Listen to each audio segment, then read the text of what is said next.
Good morning, everyone. 10 a.m., City of Pasadena, Texas, August 2nd, City Council meeting. Our invocation, Alyssa, you'll be doing our invocation, and Council Member Thomas Shankbein will lead us in the Pledge of Allegiance.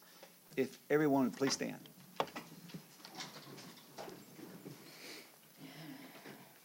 Thank you, Father, for today, for giving each of us a spirit of wisdom and revelation in the knowledge of you. Thank you for opening the eyes of our heart, Lord, to who we are in Christ Jesus. May we all be knit together in unity because of the bond of peace and be led by love, the fruit of the Spirit of God. May we all choose to walk according to your will, plans, and purposes for our lives, taking every thought, action, and deed captive into the obedience of Christ. May we seek you wholeheartedly and put you first in every aspect of our lives and heed your direction, correction, guidance, and leading. I declare according to your word that in this city of Pasadena, Texas, is a land flowing with milk and honey, a land of purity and righteousness. I declare according to Deuteronomy 28 that all flesh shall diligently obey the Lord our God, being careful to do all his commandments. I bind, rebuke, cancel, destroy, and break the power of the enemy over the city of Pasadena, Texas, and loose the life and love of God upon all flesh. I plead the blood of Jesus over every fiber of this land and everything in it, and it contains. I declare that this city is a city set on a hill, a light to the nations, a blessed, prosperous, healed land. Thank you, Father, for your hedge of protection, the God kind of visions, dreams, and visitations. In Jesus' name, amen. Amen. Thank you so much. If you would now please join me in saying the pledges to our flag. I pledge allegiance to the flag of the United States of America and to the republic for which it stands, one nation, under God, indivisible, with liberty and justice for all. And now our Texas flag. On the Texas flag, I pledge allegiance to thee, Texas, one state, under God, one and indivisible.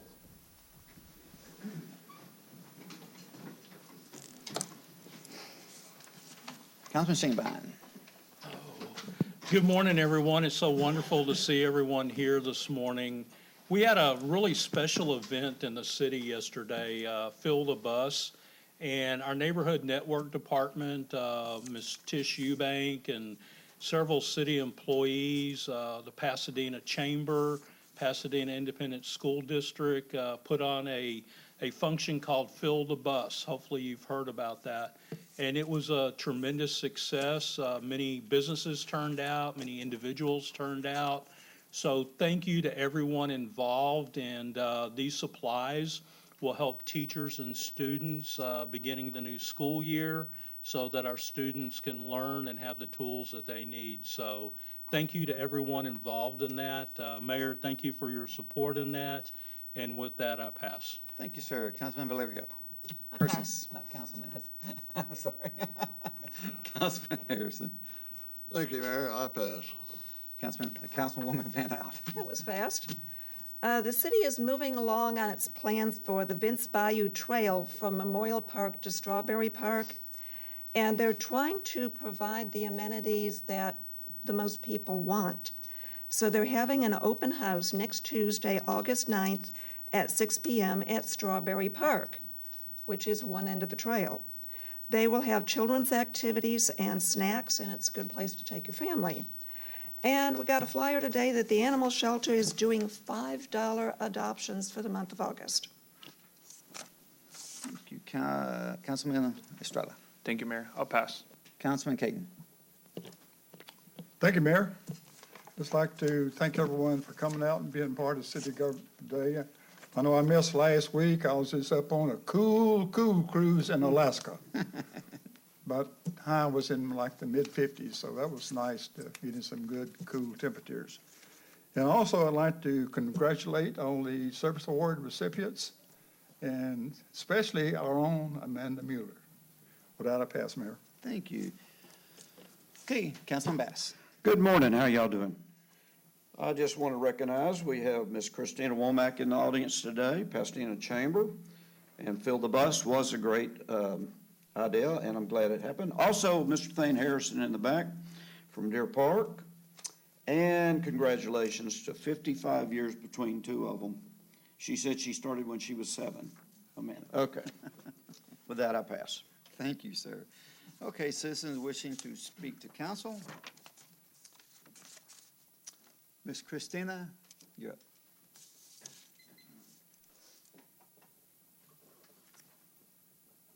Mayor, city council members, I also want to just echo a thanks and a huge congratulations to the city of Pasadena for really leading the effort for Fill the Bus yesterday, and Tissue Banks and all of her efforts working with all the businesses and the many volunteers that made that happen. So we look forward to supporting that initiative every year. We wanted to share a couple of upcoming events with you all. We look forward to seeing each of our city council members and mayor this Thursday at the Constituent Connection event at San Jacinto College at 5:30. So we can continue to connect constituents and businesses within our community with our city council members. So thank you for being there at that event. We also have our August State of Education Luncheon happening on August the 18th, where we will hear an update from each of the education institutions in Pasadena. We're very fortunate to call Pasadena home to Pasadena ISD, San Jacinto College, and University of Houston Clear Lake. So we'll hear from each of their leaders at that luncheon. And then I mentioned last time I was here that Impact Pasadena applications are open. So this leadership program, 18-month program, applications have launched. And so all the information is online for current community leaders that are looking to understand more about community development, operations, and leadership skills. You can apply online. The deadline is in August. And then lastly, I wanted to share, just like the city has been doing a great job with a lot of redevelopment projects, certainly want to commend the city and the EDC for all the work on the Shaw project. The videos that were done showcase that work, and so it was a great example of redevelopment. The chamber has also been undergoing redevelopment and are pleased to invite you all to join us on August the 19th at 1 o'clock for an open house and ribbon cutting, where we will celebrate the renovation of the chamber office. And so we invite you to join us for that as well. If there's anything that we can do to help support our businesses and advocate on your behalf, you know how to find us, pasadenachamber.org. Thank you so much. Thank you so much. Matthew Milliken.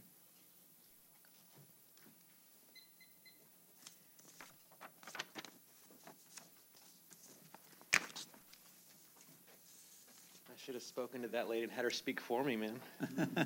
I speak a little slower, I think. Nice to meet y'all. My name's Matthew Milligan. I had my teenage years in New Braunfels, but I flew in last night from Boise, Idaho to speak with all of you. I work for a company called Puppyland, and in about 3 weeks, this company is going to be opening up a store over on Fairmont Parkway. Justin and Kayla are the owners, and they asked me to come out here and speak with you guys. And so I have 3 minutes, is that right? Okay. Well, especially in light of hearing about the $5 adoptions with the Humane Society, I think what I have to share is hopefully important and pertinent. But pet stores as a whole have a really bad name, and they have a black eye.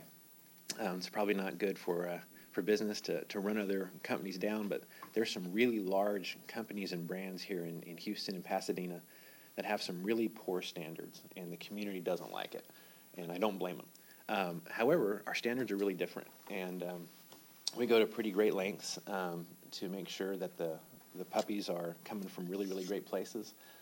We document, we video, we visit, and we have all of that available for our customers or for council members, for anybody in the community, because ultimately, if you have something to hide, there's a reason for it. So we open in about 3 weeks, and I was kind of hoping to come down here. I'll have an email sent out to the whole council and the mayor here this after lunch today, kind of documenting exactly what we do and why we're different. But in any event, over the next 3 weeks, I'll be in and out of town, and I was hoping to pick a time or a date where any council member that cared to might come down to the store location. We could walk you through the building, walk you through the back, the front. We have created kind of a one-of-a-kind, really large viewing aquarium area. One of the big objections to a lot of pet stores, not only where the dogs come from, but that they stay in small confined spaces. Well, we've got these really huge play areas where the community can come in and play with them. And so it's really nifty, it's really different, and we're really proud of it. So I'll shoot y'all an email, and I won't take up any more of the mic time, but I just want to say hi to y'all and let you know that we're proud of what we do, and I would look forward to showing anyone who's interested how different we are in person. So thank you much, and God bless. Thank you, sir. Thanks for taking the time. Okay, brings us down to docket city hearing, appeal hearing, Villa Rose Senior Housing RV Park, 3256 Burke Road, Pasadena, Texas. If you'll get to the mic. You can stand there? Go ahead, Amanda. You direct him. Absolutely. Sorry about that. Sir, you'll have 2 minutes for opening statement. Thank you, Your Honor, and honorable council members. My name is Paul Nunu. I am a longtime Pasadena resident. My family moved here when I was 3. I'm 68. I graduated from Pasadena High School. I went to University of Texas, got a degree in accounting, got my CPA. I went to South Texas College of Law, 1982, got my bar license. Been a lawyer 40 years, come November. I retired here to Pasadena because of my mother and father.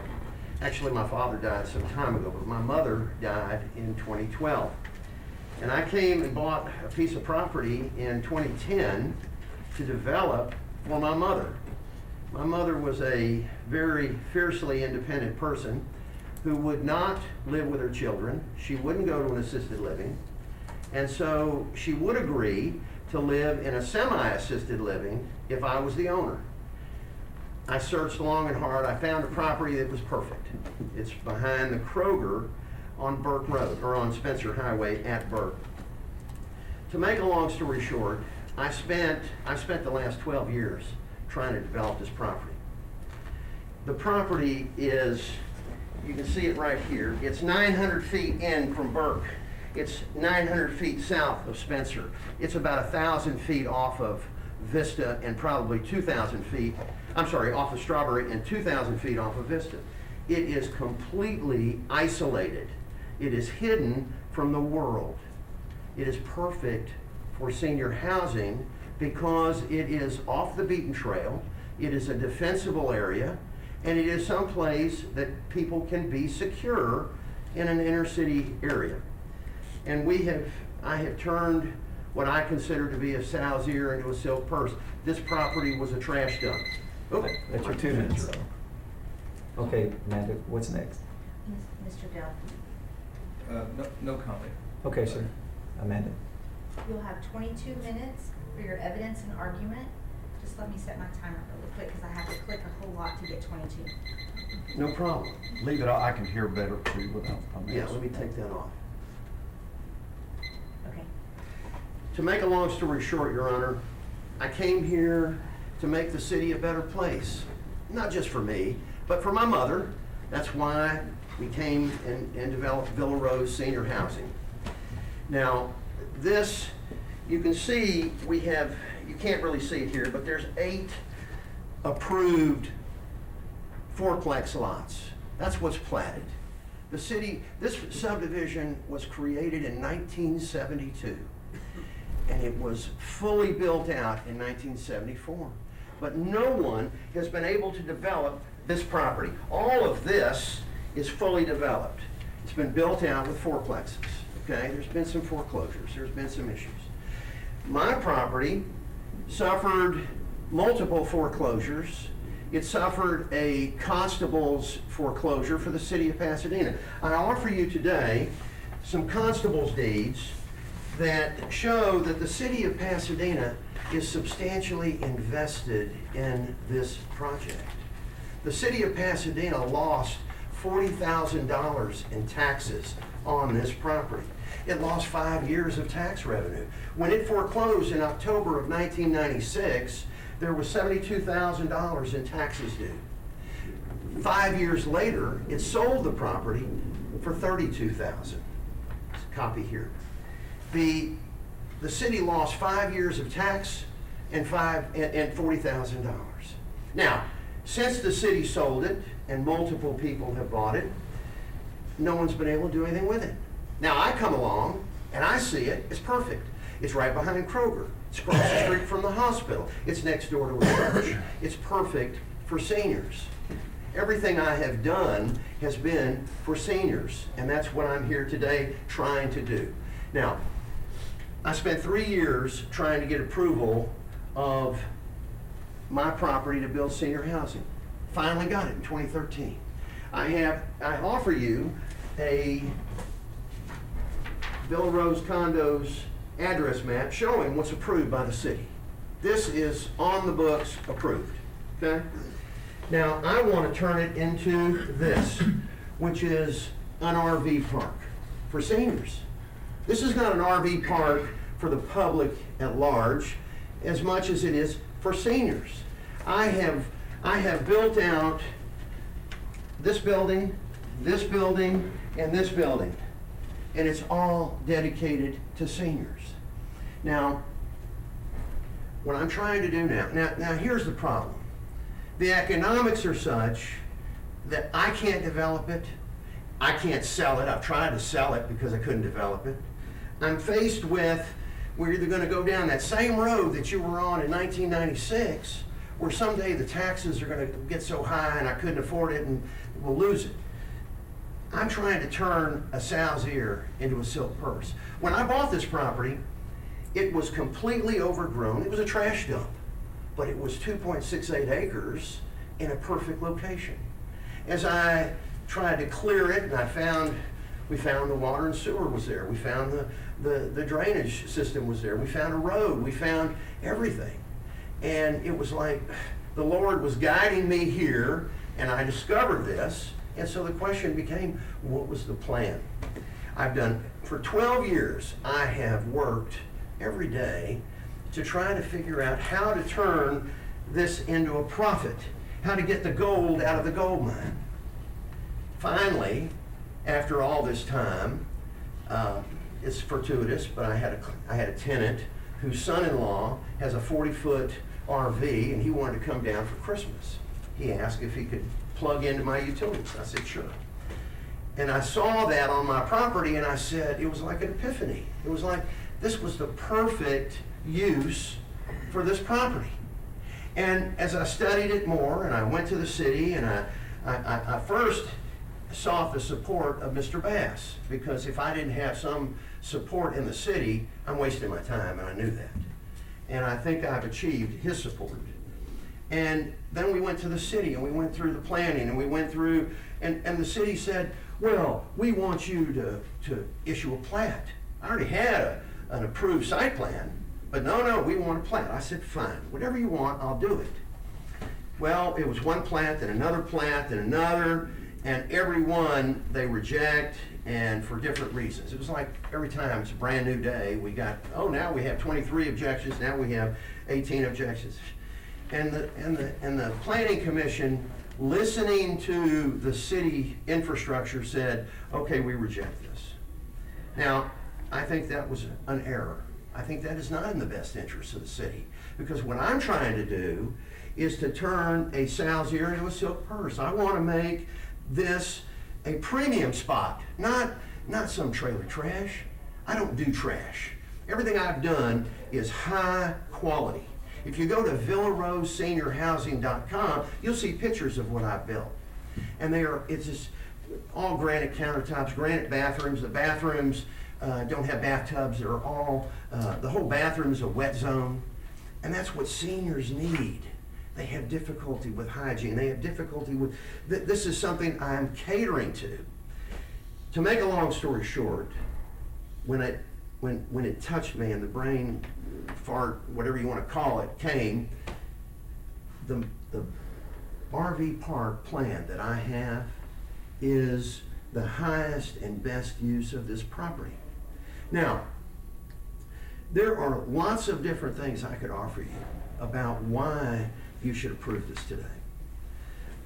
One reason is that there's a huge demand for RVs with a 50 amp service, okay? My property, when I bought it, didn't know it, but when I bought it, it already had all of the sewer lines in. It already had all the water lines in. Now, I had to add the electrical, upgrade the electrical, but that's all in. It's in for a total of 32 units. In other words, it's designed for 32 electric meters, 32 apartments with these fourplex buildings that were approved in 1972. Now, I've tried to find a way, I've tried to sell it, I've gone to developers, I've gone to builders, I've done everything any human being can do to develop this property.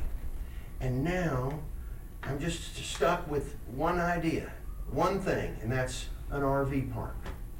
Now, I recognize that the city of Pasadena doesn't like mobile homes.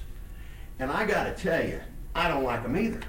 And I've said it from day one, and I know Melissa was here, and I know Sarah Benavides was here. They all can tell you, this has been a no mobile home park from day one. I named this after my mother, and my mother would be greatly offended to use her name as a manufactured home park. It cannot happen. It will not happen. Either we're gonna use this thing in a way that honors my mother, or I'm gonna sell it. One or the other, okay? So where we are today is I have a plan for 16 RVs. Now, I have given the Planning Commission, and I'm giving you a copy of it, of the 4 closest mobile home parks. Here's the data on it. What you'll see is that this mobile home park right here, which is contiguous to my property, has 64 mobile homes on it. But when you drive by on Strawberry, behind the CVS at Spencer, you don't see those mobile homes. You can't even tell they're there. You gotta look for them. Now, my property has 0 visibility. Now, Councilman Ibarra is not here today, but he came out to visit it. And the first thing he said was, nobody can see you here. And I said, exactly, that's what I'm trying to tell you. This property has no visibility. That's why it's never been developable, okay? He didn't even know it was back there, and he knows the city. He's a police officer, he ought to know. And so, what I'm saying to you is, there is no public opposition to this project, and we've had 3 meetings, and here's another meeting, and I see all these people, and there is no public opposition. There is a very high need for RV parks in the city because right across the street is Bayshore Hospital, HCA Hospital. They're turning it into a long-term cancer facility.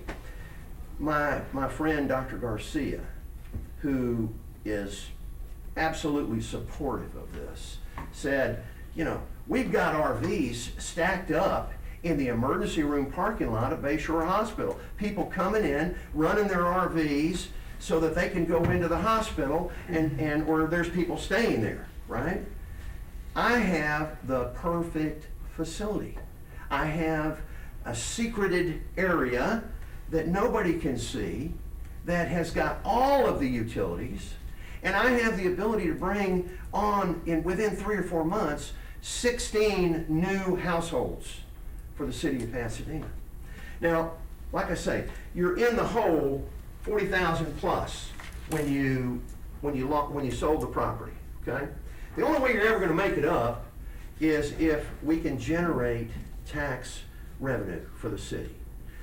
If you allow this, you know, the RVs that I am seeking, these are not trashy trailers. These are big rigs. I've got the ability to give them 50 amp electrical service. Anybody with a big RV, they're used to getting a 30 amp if they're lucky, okay? Sometimes a 20 amp. I got a 50 amp service I can give everybody, which means every bell and whistle on their RVs will work. The double air conditioners, everything, it works when you have a double 50, it does it. I can provide that. I can supply a need for Bayshore Hospital. I can supply a demand for RV living. It is amazing to me how many people, how many seniors have sold their homes. They're tired of paying taxes. They're tired of mowing the lawn. They want to live in their RV, but they want a comfortable facility. I can assure you, Mr. Mayor, that this will be a River Oaks of RV parks. I've seen every one of them in the city of Pasadena, and there's not a single one that I would compare mine to. And when you look at the statutes, you see the city has passed an ordinance, a manufactured home park ordinance. It is not an RV park ordinance. It's for manufactured homes. And in it defines that a manufactured home park consists of, or 3 or more manufactured homes is a manufactured home park. Then it says that it says here, the words and phrases to be given special meaning contained in this chapter are as follows. And it defines certain terms. Now, under the law, when there is a term defined in a statute, when you construe that statute, you have to use that definition. You don't get to say, well, manufactured home means this, or manufactured home means that. Manufactured home means exactly what's in the statute. And what that is, if you read their definition, it says a detached single-family structure designed for long-term occupancy. Now it says, and then it says, the term does not include a recreational vehicle. Now, if your statute says manufactured home does not include a recreational vehicle, that means that you are not regulating recreational vehicle parks. Now, I know that the city would like to argue that, hey, this is a statute, does everything for everybody. It prevents the public from having RV parks. Well, I don't agree with that at all, but what I did is, and I knew it when I walked into planning, and I said to them, look, I don't think your statute applies, but I'll comply with it. I can meet every criteria. I don't need variances except for the 5-acre requirement, because I only have 3.36 acres if you include my roadway. So I'm short no matter how you count it. And I'm very upfront about that. There's no issue. I can't change that. But then they wanted me to change it, and they said, we want you to have a second variance request for 5,000 square feet per space. And I resisted it because, number one, I meet the criteria in every way. If you calculate it the way you would calculate every one of these mobile home parks, you take the gross area and you divide it by the number of RVs or mobile homes. And so these generally are way under 5,000 square feet. My property would be like 6,000 square feet per space when you include the open areas, the drainage, the detention areas, which are usable. Now, I know that some people in the city want to say, no, you can't do anything with that detention area. Well, I don't need to do anything with it except maybe plant a few trees, have a place where my dogs can walk, or my tenant's dogs can walk. I have the perfect facility. And when you tailor this to seniors, Mr. Mayor, this isn't going to be a problem for the city. This is going to be a pearl. This is going to be someplace that everyone around is going to say, that's really a great move. And when I say this is a perfect fit, which is only the Lord can do perfect, but I say this is about as close to perfect fit as you can get, because number one, there's no opposition. Number two, there's no visibility. Number three, it fits perfectly in the plan in the area. Now, if you're gonna stick with the 5,000 acre or 5,000 square foot requirement, and number one, the statute doesn't apply. Let's start with the beginning. It doesn't apply. But if I'm willing to submit to it. I've told everybody, look, I don't have a problem with the city regulating us. We're going to do everything code or above. There will be nothing substandard in any of it. And so I can meet every criteria for the city. But when they change the rules on you, and they make you jump through hoops and backflips, and then more hoops and more backflips, and oh, we want you to do this, and if you'll catch that bird that's flying away, if you'll go get that bird, we'll approve it. Well, you can't catch the bird, number one, and number two, it's a moving target. The statute needs to be the law. It is the law. You expect me to comply with the law. Well, I expect the city to comply with the law. It wrote the law. And if it wrote a law that is ambiguous, meaning the 5,000 acre or 5,000 square foot requirement is not clear, but I meet it in multiple different ways, I don't need a variance for that.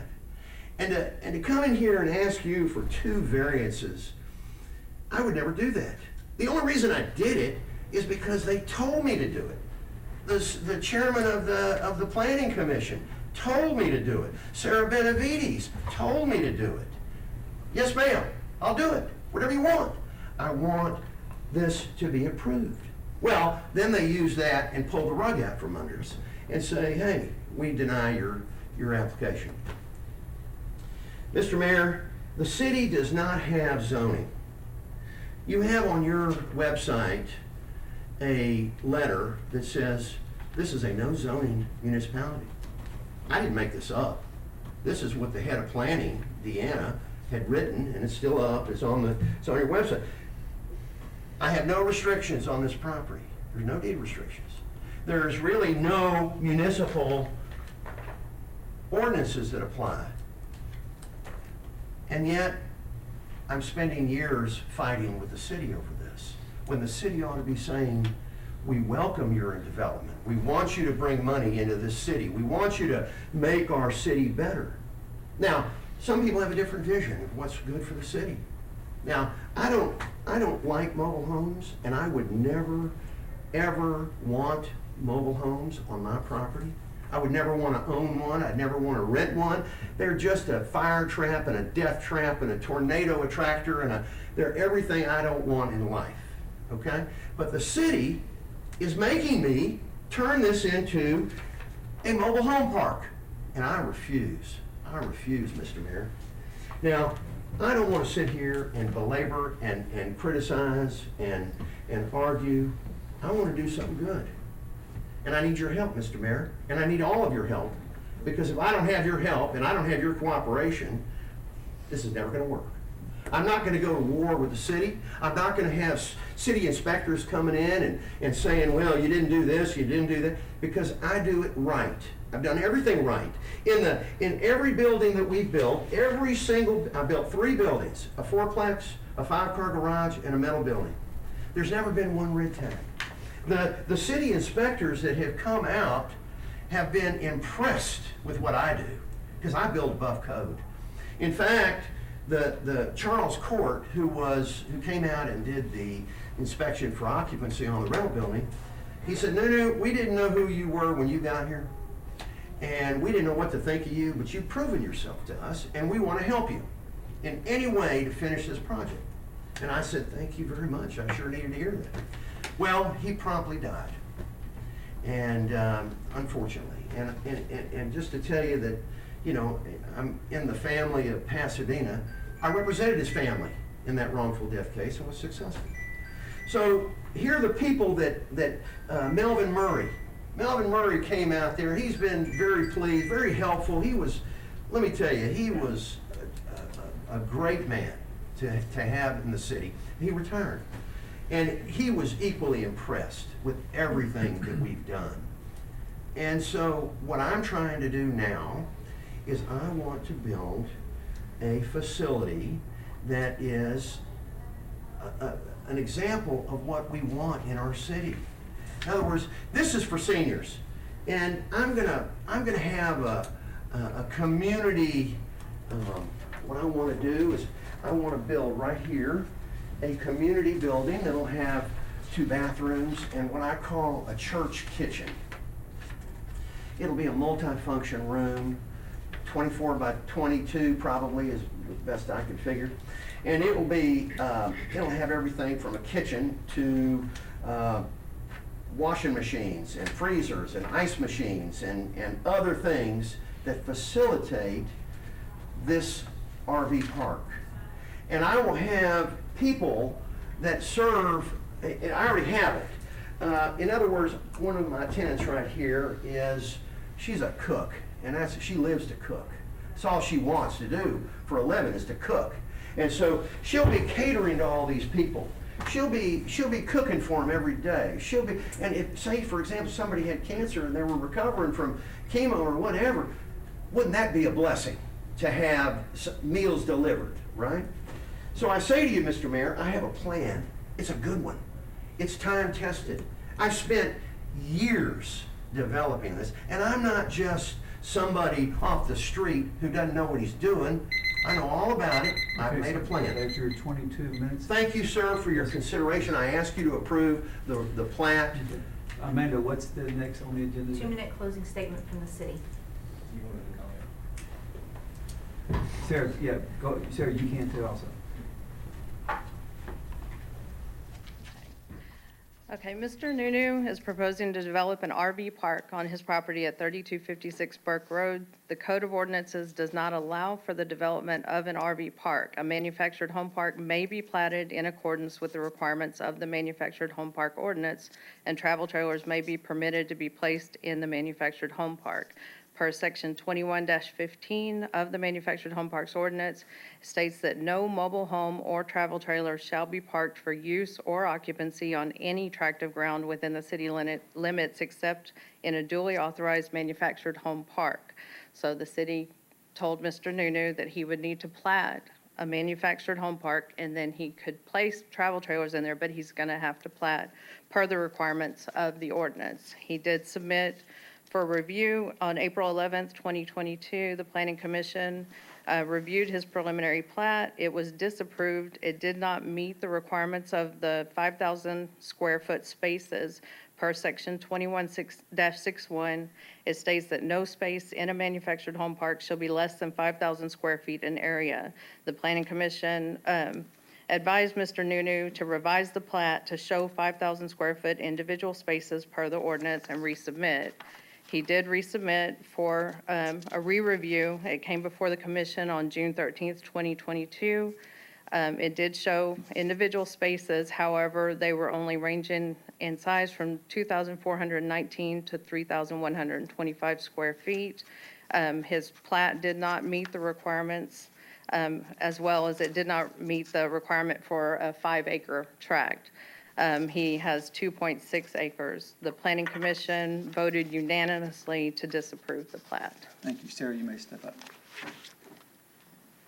Mayor, do you want me to add that was the time Yes. for both of them to speak another Yes. 2 minutes? So I wanted to make it clear in regards to having RV parking in a mobile home, manufactured home park. That is not something that's out of the norm. There's other cities in Texas that have the same type of ordinance. They don't have a specific RV park ordinance. They have their RV parking in a manufactured home ordinance. Examples are, City of LaPorte, City of Conroe, City of Houston. They do not have specific RV park ordinances. So this is not out of the norm. I wanted to make that one clear. The other thing is we're not looking at the project, at the type of project, the quality of the project, the quality of the work. We're looking at it specifically on how it meets code. So I don't want any ideas that, it's because we don't agree with the project. No, it has nothing to do with that. It's specifically related to our codes. Where we don't have zoning, we do have ordinances.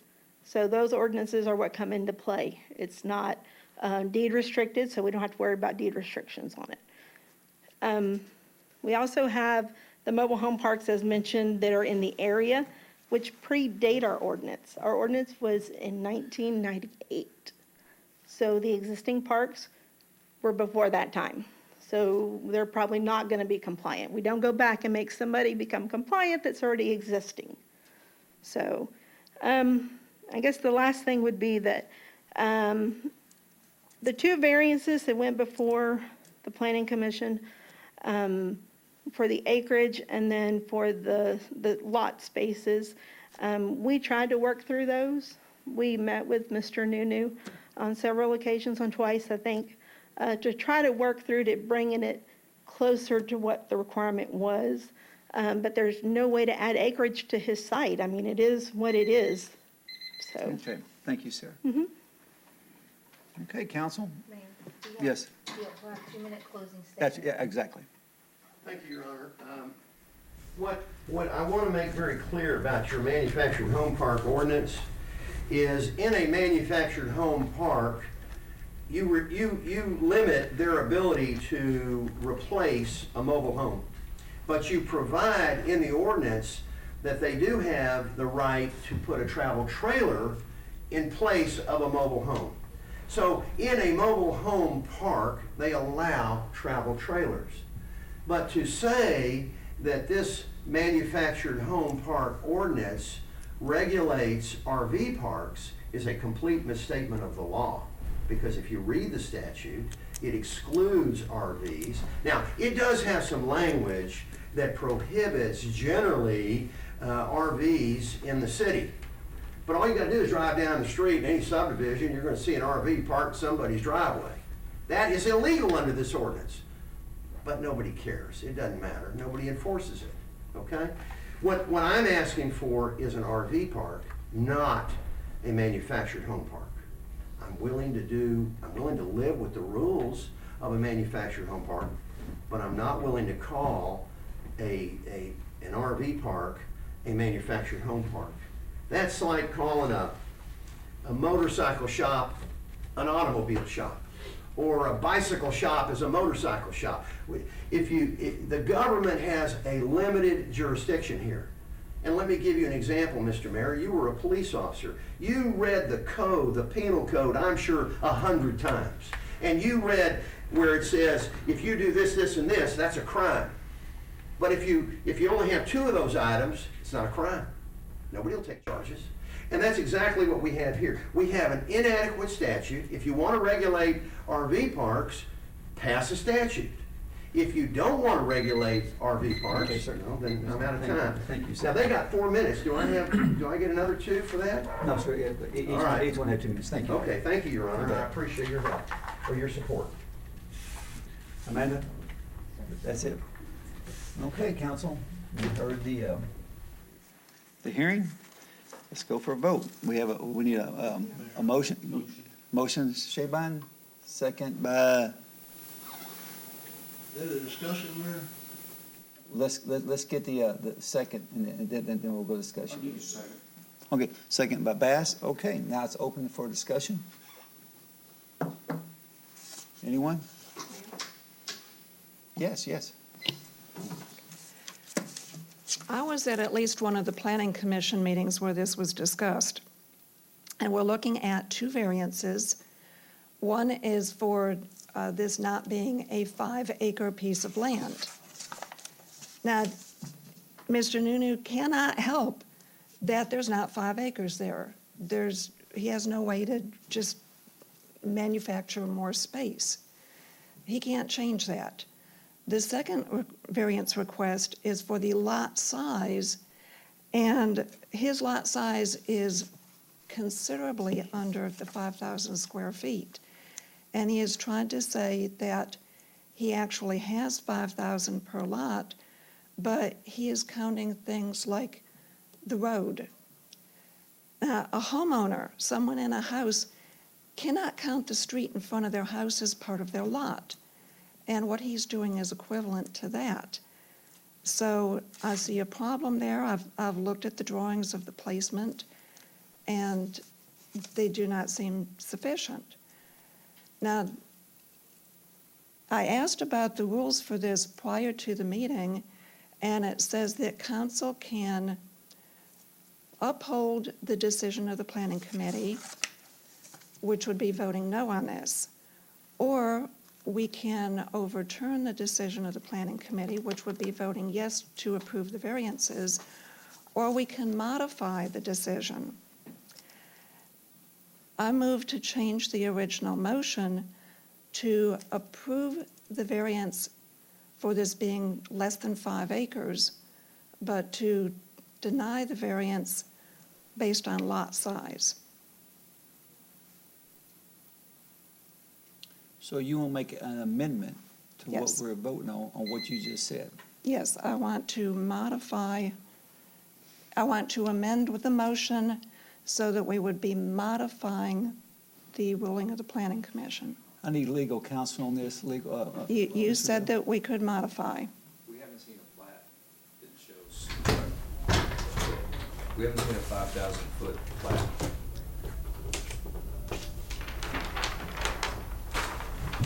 Well, I'm not asking to approve that. He doesn't have 5,000 per lot. That's why I would deny that. So if I may respond, Your Honor. Excuse me one second. What I'm confused about, Pat, is what you're trying to amend. If I understood that a little more clear, Jay, do you understand? I do. Okay, go, It just hasn't been proposed yet, and so it would be premature to authorize that. Because if I'm not mistaken, we're talking about the plat, not the variances. Am I under understanding where we're voting? Feeling the disapproval of the plat. Of the plat, this has nothing to do with the variances.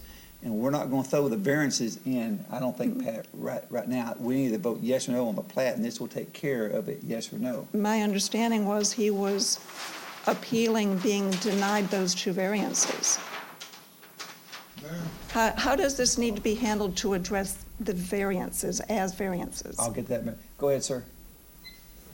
In pre-council, we discussed voting on both variances.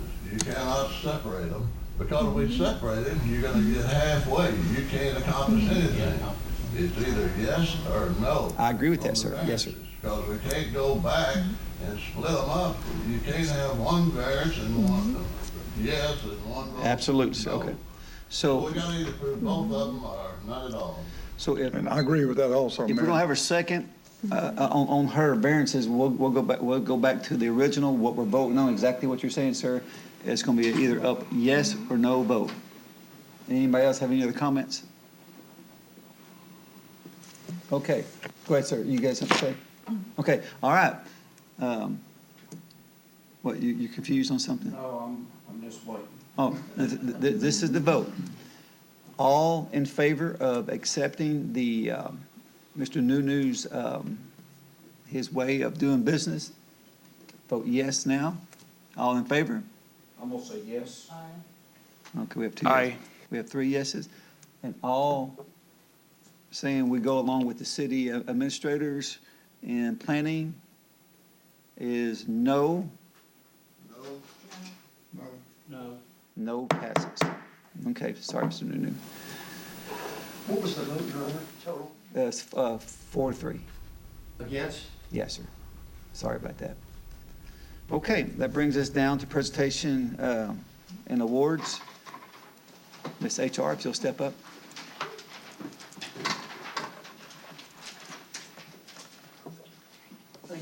Yes, sir. Yes, sir. Okay. Mayor, Council, it is my pleasure today to recognize two employees for their lengthy service to the city of Pasadena.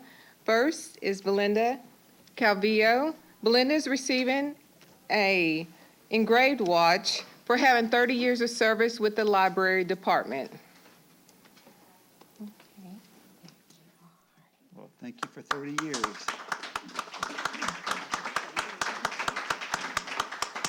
And next is Amanda Mueller. Amanda is receiving a gold ring for having 25 years of service with the city secretary department. So thank you, Amanda, and thank you, Belinda, for your years of service and dedication.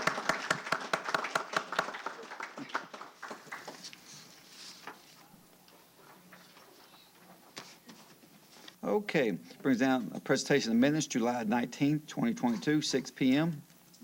Motion Bass, second by Shanebine. Any questions? All in favor? Any opposed? Brings us down to progress payments. Motion. Motion Estrada. Second. Second by Bass. Any questions? All in favor? Any opposed? Brings down to finance resolutions. Motion Shanebine.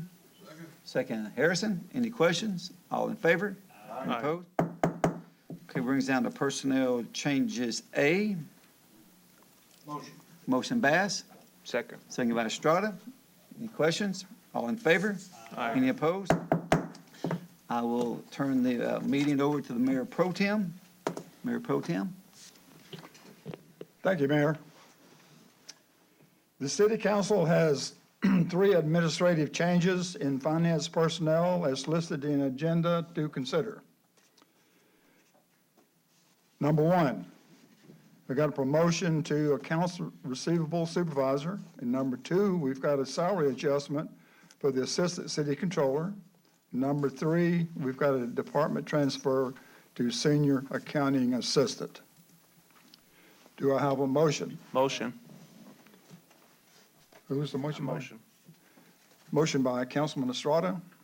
Second. Do I have a second? Councilman Shanebine. All in favor? Aye. Any opposed? Motion passes. I'll turn it back over to the mayor. Thank you, sir. Okay, brings us down, Madam Secretary. Final reading.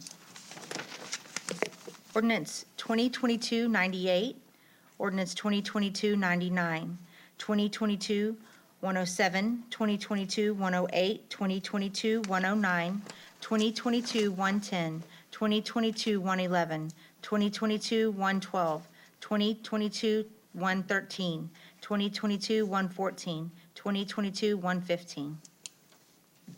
Motion Bass. Second Harrison. Any questions? All in favor? Any opposed? Madam Secretary brings us down to first readings. Ordinance 2022-116, authorizing approving an agreement by and between the City of Pasadena, Texas, and Swart Architects Incorporated for design services for the Police Range Storage Building, CIP number P014, for a total appropriation of $69,950.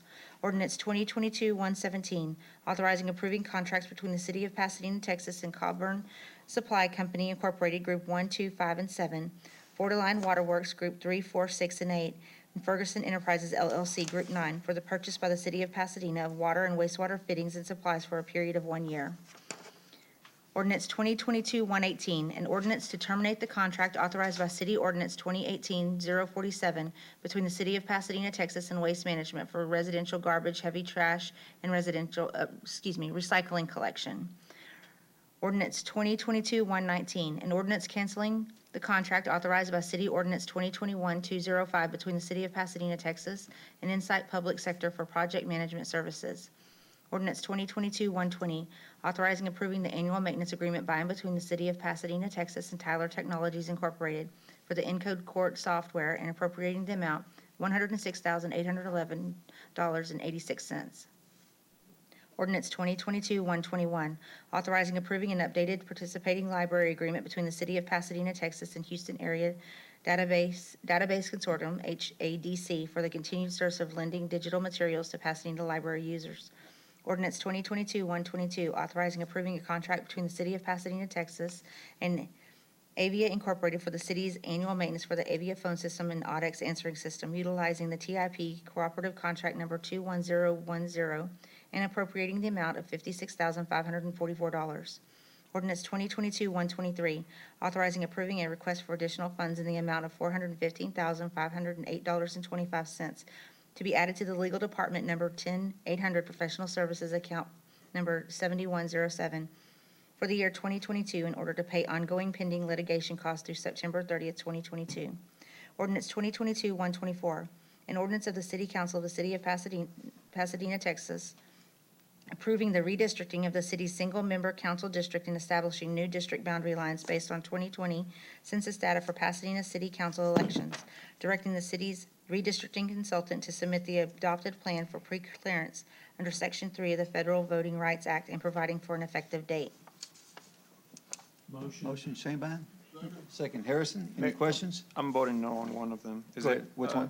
Is it 125, the last one? No, sir, that would be K, item K. That's 124. Okay, I'm voting no on that one. Yes, sir. Thank you.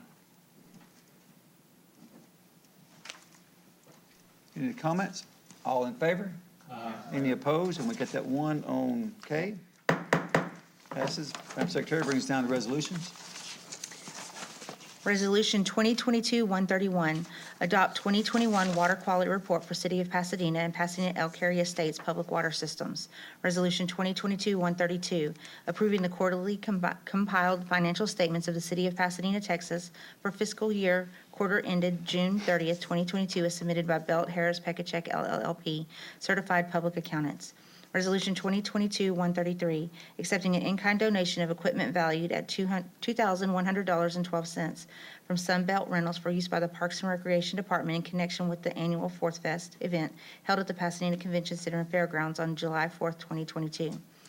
Resolution 2022-134, accepting an in-kind donation of Whataburger cups, goodies, photo booth, coloring books, sunglasses, beach balls, and 6 $25 gift cards valued at $3,800 from the Whataburger for use by the Parks and Recreation Department in connection with the 2022 Monster Mash event. Resolution 2022-135, a resolution authorizing the Pasadena Parks and Recreation Department to apply for an Apache tree grant of 200 trees to be planted in multiple parks. Resolution 2022-136, a resolution accepting an in-kind donation of equipment valued at $4,200 from the Waste Management for use by the Parks and Recreation Department in connection with the annual Fourth Fest event held at the Pasadena Convention Center and Fairgrounds on July 4th, 2022. Resolution 2022-137, a resolution accepting an in-kind donation of prizes for bingo valued at $50 from Blue Cross Blue Shield for use by the Parks and Recreation Department in connection with Madison Job Senior Center. Harrison by move. Pat, did you second it? Okay, Pat seconded it. All in favor? Aye. Any opposed? Meeting's adjourned. God bless. Thanks for being here.